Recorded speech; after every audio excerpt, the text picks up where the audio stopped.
Ce pays est situé en Afrique, avec un charme qui rappelle l'Italie, mais en réalité, il devrait être comparé à la Corée du Nord. Dirigée depuis plus de 30 ans par une dictature qui ne tolère aucune opposition, cette nation africaine vit sous l'ombre d'un régime qui contrôle tout, de ce que les gens peuvent dire à ce qu'ils peuvent faire. Ici, la peur fait partie du quotidien et la vérité est constamment étouffée.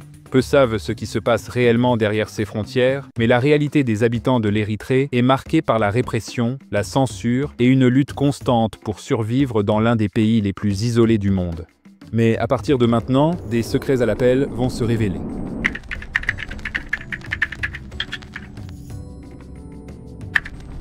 Le véritable visage de l'oppression en Érythrée porte un nom. Isaias Afwerki. Depuis 1993, il dirige le pays en dictateur absolu, transformant l'Érythrée en l'une des nations les plus fermées et contrôlées de la planète. Afwerki a éliminé toute possibilité de démocratie, il n'a jamais permis d'élection, a aboli les droits civils et toute forme d'opposition a été écrasée avec brutalité. Chaque année sous son régime a effacé un peu plus d'espoir de liberté, jusqu'à ce qu'oser parler contre le gouvernement mène à la prison, à la torture, voire à la disparition sans laisser de traces. Afwerki a imposé une censure implacable. Journaux, émissions de radio, réseaux sociaux, rien n'échappe au contrôle. Les médias locaux ne sont qu'un écho de la propagande du gouvernement, où l'Érythrée est présentée comme une forteresse entourée d'ennemis. Et cela est renforcé chaque jour pour s'assurer que personne ne questionne le gouvernement ou ne désire autre chose. Même Internet, pour ceux qui parviennent à se le permettre, est lent, cher et surveillé. Les réseaux sociaux et les informations externes sont bloqués, et ce peu qui parvient à filtrer est déformé par le gouvernement, maintenant la population isolée du monde et piégée dans une bulle de désinformation. Le président érythréen a transformé l'Érythrée en un véritable état de surveillance, où chaque citoyen est un suspect potentiel. Amis et voisins se perçoivent comme des dénonciateurs possibles, et la confiance est un luxe que peu peuvent se permettre. Toute tentative de résistance ou de fuite du pays peut signifier une peine de prison sans jugement, voire bien pire. Sous son régime, l'Érythrée est devenue un endroit où la peur est constante et où la liberté est un mot oublié. En Érythrée, le service militaire obligatoire va bien au-delà de ce que l'on imagine dans d'autres pays. Sous le commandement du chef de l'État, l'idée de l'obligation prend une nouvelle signification. Tous les citoyens, hommes et femmes, sont appelés et une fois dans les forces armées, il est presque impossible de s'en échapper. À l'origine, le service devait durer 18 mois. Mais la réalité est que pour beaucoup, il se transforme en une sentence indéfinie. Le gouvernement utilise le service militaire comme un moyen de contrôle total, maintenant la jeunesse piégée dans un cycle d'obéissance et de soumission. Ces soldats, souvent arrachés à leur maison et famille alors qu'ils sont encore adolescents, vivent sous une discipline stricte et font face à des conditions inhumaines. Salaires misérables, journées interminables et travaux forcés dans des projets gouvernementaux ou dans les mines du pays deviennent la routine de milliers de jeunes. Et quelle est l'alternative à cette vie d'exploitation? Fuir le pays. Mais s'échapper de l'Érythrée est une mission presque impossible. Les frontières sont surveillées et ceux qui tentent de les franchir clandestinement risquent d'être arrêtés ou, dans de nombreux cas, de se faire tirer dessus. Cette politique de service militaire sans fin a provoqué un véritable exode de jeunes qui tentent par tous les moyens de quitter le pays en quête de liberté et d'une vie où ils puissent choisir leur propre destin. Cependant, beaucoup finissent dans des camps de réfugiés, tandis que d'autres tombent entre les mains de trafiquants d'êtres humains sur le chemin. Au lieu de trouver une issue, les Érythréens se heurtent à de nouveaux défis et risques, prouvant que fuir les griffes d'Afwerki n'est ni facile ni sûr. Le pays est souvent vu comme une Italie africaine par les touristes, mais cette comparaison ne tient que dans le potentiel qu'il aurait eu s'il n'avait pas été englouti par un régime autoritaire. L'Érythrée possède une géographie impressionnante, avec de belles côtes sur la mer Rouge, des montagnes et des paysages naturels qui rivalisent avec ceux de nombreuses régions méditerranéennes. La cuisine, la culture et même l'architecture portent des influences italiennes, notamment en raison de la période où l'Érythrée fut une colonie italienne entre 1889 et 1941. Pendant cette occupation, les Italiens ont établi de nombreuses villes et infrastructures dans le pays, qui auraient pu se développer en quelque chose de plus prospère, comme d'autres anciennes colonies européennes.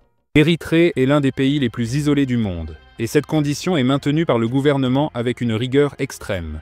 Cet isolement ne se limite pas au contrôle physique. Le gouvernement a mis en place un réseau de restrictions qui s'étend également au monde des idées et de la communication. Pour les rares personnes ayant un accès limité à Internet, le contenu est filtré et surveillé, et les contacts avec l'extérieur sont pratiquement inexistants. Les voyages à l'étranger sont rares et ne sont autorisés que pour ceux ayant des raisons spécifiques approuvées par le gouvernement et, même dans ce cas, sous une surveillance stricte. Le résultat de cet isolement forcé est une population maintenue dans l'ignorance de ce qui se passe dans le reste du monde, vivant sous la narration selon laquelle l'extérieur est dangereux et que toute idée venant de l'extérieur est une menace.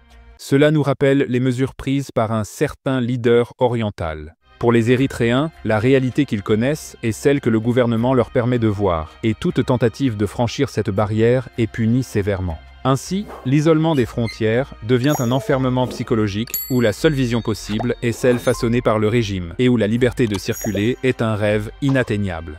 Bien que cette petite nation isolée joue un rôle stratégique dans la politique de la région de la Corne de l'Afrique, son régime exerce une influence importante. L'Érythrée a été un allié de l'Égypte dans les questions liées à la dispute du Nil, tout en maintenant des relations tendues avec l'Éthiopie, bien que, curieusement, elle ait signé un accord de paix avec ce pays en 2018. Après des décennies de conflits. Le régime d'Afwerki adopte une posture de résistance face aux pressions extérieures, jouant un jeu politique dont sa survie dépend en grande partie de sa capacité à manipuler la géopolitique régionale au prix de la population elle-même.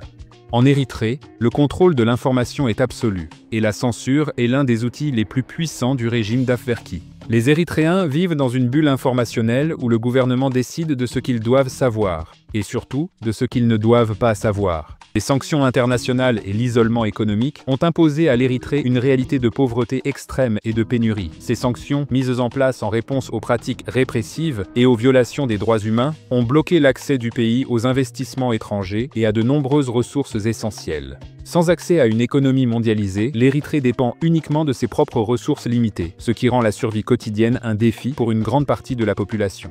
Dans les marchés locaux, les biens de consommation de base, tels que la nourriture et les médicaments, sont rares et coûteux.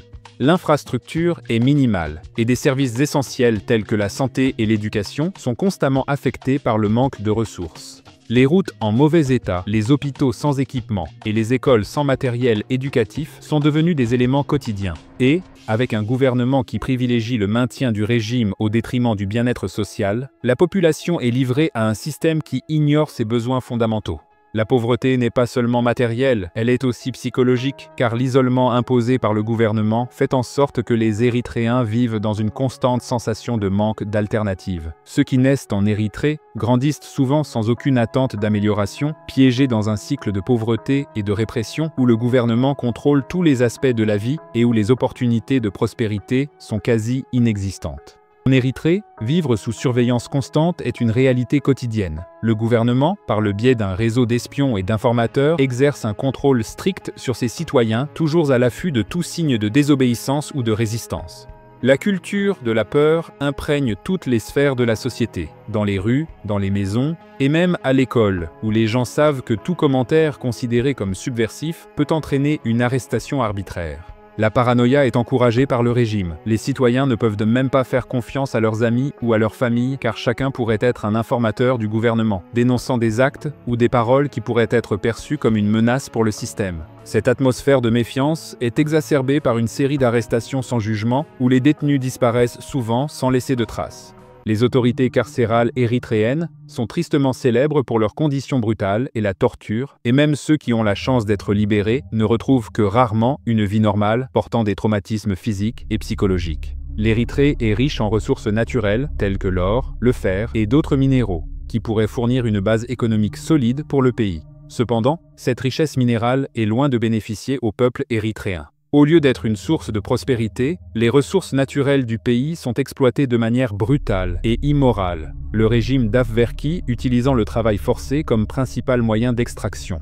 Des milliers de citoyens érythréens, beaucoup d'entre eux des jeunes, sont forcés de travailler dans les mines dans des conditions inhumaines. Ils n'ont pas le choix. Le travail est obligatoire et, souvent, réalisé sous une surveillance militaire constante. Les conditions de travail sont extrêmement dangereuses, les accidents mortels étant fréquents, et les travailleurs ne reçoivent ni rémunération juste, ni aucune compensation pour leurs efforts.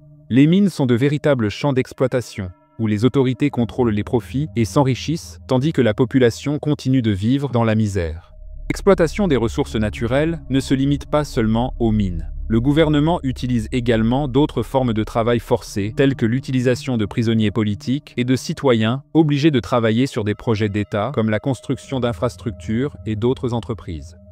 Dans de nombreux cas, ces travailleurs n'ont aucun droit et leurs conditions de vie sont inhumaines, avec une alimentation insuffisante, des soins médicaux inexistants et des conditions d'hygiène minimales. Les profits générés par ces activités vont directement au gouvernement et non à l'amélioration des conditions de vie de la population.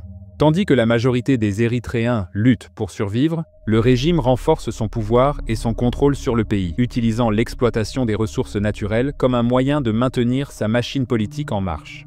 L'Érythrée, par conséquent, n'est pas seulement l'un des pays les plus pauvres du monde, mais aussi l'un des plus exploités, ses citoyens étant traités comme des pièces jetables dans la quête implacable de pouvoir et de richesse du gouvernement. Avez-vous déjà entendu parler de ce pays?